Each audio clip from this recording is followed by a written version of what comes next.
This is going to be the first spiritual documentary of this channel. इस video को हमने documentary का नाम सिर्फ इसीलिए दिया है क्योंकि यहाँ पे हमने किसी के भी थॉट्स के बारे में बात नहीं करी। हमने सिर्फ और सिर्फ फैक्ट्स के साथ बात करी है and this is all facts. अगर आप इस वीडियो को पूरा देखते हैं, इस सब्जेक्ट को अच्छे से समझते हैं और अपनी लाइफ में इम्प्लीमेंट करते हैं, then you will know that what is a true karma. आज हम एक बहुत ही यूनिवर्सल टॉपिक के बारे में बात करने वाले हैं और ये टॉपिक किसी के थॉट से नहीं बल्कि फैक्ट से ड्रिवन होगा। Facts which are driven by the Bhagavad Gita. हम एक ऐसे युग में जी रहे हैं जो कर्म से परिभाषित है।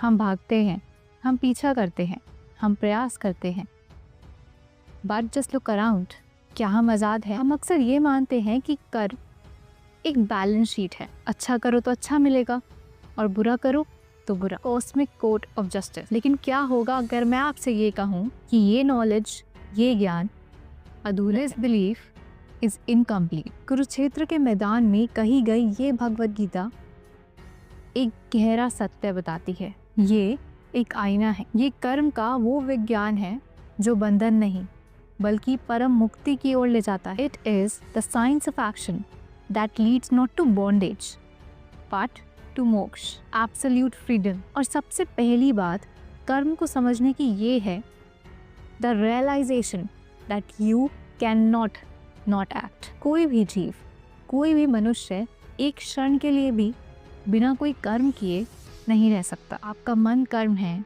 आपकी श्वास कर्म है। Even in the sleep your body is busy. Chapter 1 the 3 forces of material nature. हम गुणों द्वारा विवश हैं। प्रकृति की 3 शक्तियाँ। पहली सत्व, अच्छाई, दूसरी रजस, वासना, और तीसरी तमस, अज्ञान। और यही 3 शक्तियाँ हैं जो हमें रोज बोलने, सोचने और अपना कार्य करने के लिए विवश करती है। These forces are the one who constantly drive us to speak, think and do। और कर्म से बचने के लिए हमको प्रकृति से ही भागना पड़ेगा। इसलिए असली चुनौती कर्म से भागना नहीं है बल्कि अपने कर्म की प्रकृति को बदलना। It means we need to change the nature of the action that we do। और अगर आप चाहते हैं कि आपका नेचर ऑफ एक्शन अच्छा हो तो आपको सत्व चुनना है। चैप्टर 2 द 3 डायमेंशंस ऑफ कर्म। कर्म के पूर्ण दायरे को समझने के लिए Shri Krishna divides it into 3 dimensions, और वो यही है कि कैसे अतीत, वर्तमान और भविष्य आपस में जुड़े हुए हैं। कर्म को 3 प्रकार में डिफरेंशिएट किया गया है।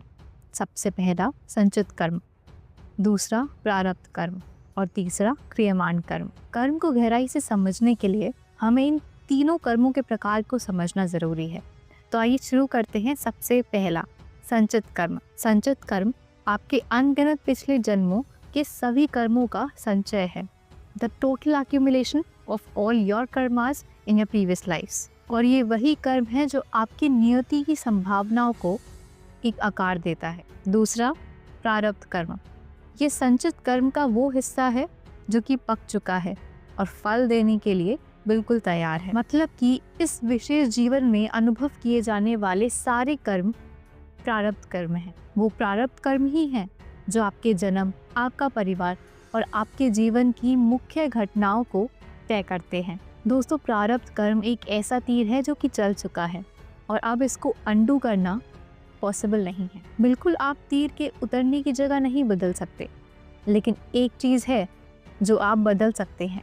आप उस पर अपनी प्रतिक्रिया बदल सकते हैं और यही है समात्वम, सुख और दुख में संतुलित रहना। You can change your reaction to each and every action which is happening to you। और यही चीज़ है जो आपकी लाइफ में सुख और दुख को बैलेंस करके रखे। तीसरा कर्म है क्रियमाण कर्म, द पावर ऑफ नाउ। ये कर्म आपकी स्वतंत्र इच्छा है।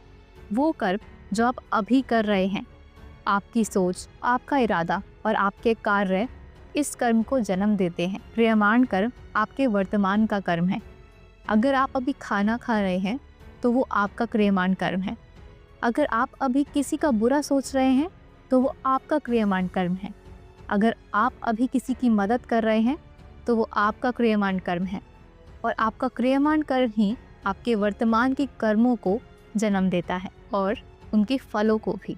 इन तीनों कर्मों में से सिर्फ क्रियमाण कर्म ही है जो अभी आपके हाथ में है, और यही वो कर्म है जो आपकी मुक्ति का द्वार बन सकता है।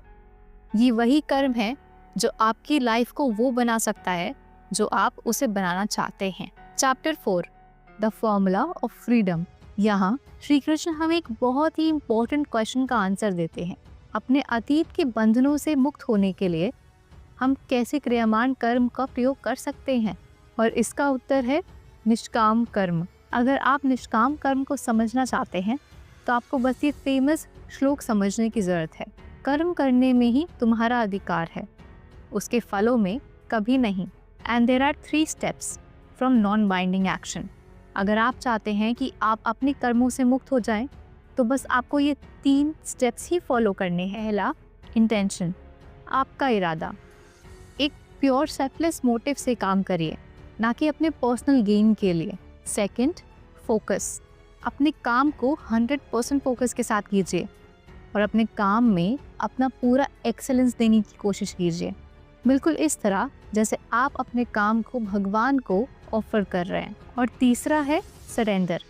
परिणाम सफलता हो या विफलता, उस कार्य को भगवान को समर्पित कर दीजिए, उनको सरेंडर कर दीजिए। और ऐसा करने से आप अपने अहंकार को हटाने का कार्य करते हैं। You remove your ego from the result. और जब अहंकार परिणाम को मेरा नहीं मानता, तो वो कर्म आत्मा से नहीं चिपकता, और इसी कर्म को अकर्म कहते हैं। When the ego doesn't claim the result as mine, then the action does not stick to your soul. इसी को हम action in inaction कहते हैं। कर्म कोई जटिल रहस्य या कोई बदला लेने वाला भगवान नहीं है। ये एक ऐसा लॉजिकल सिस्टम है जो कि आपको क्लैरिटी देने के लिए बना है। The world reflects your inner state. When you act with love, freedom and detachment, तो बदले में भी आपको लव, फ्रीडम और डिटैचमेंट ही मिलता है। कर्म को अगर मैं आपको सिर्फ 3 लाइनों में समझाना चाहूँ तो वो यही है। अपना कर्म चुनें, अपने इरादे को शुद्ध करें और अपने रिजल्ट को समर्पित करें। एंड दिस इज द गीता's blueprint for true and lasting success. So what is your next action? Subscribe and share. Radhe Radhe.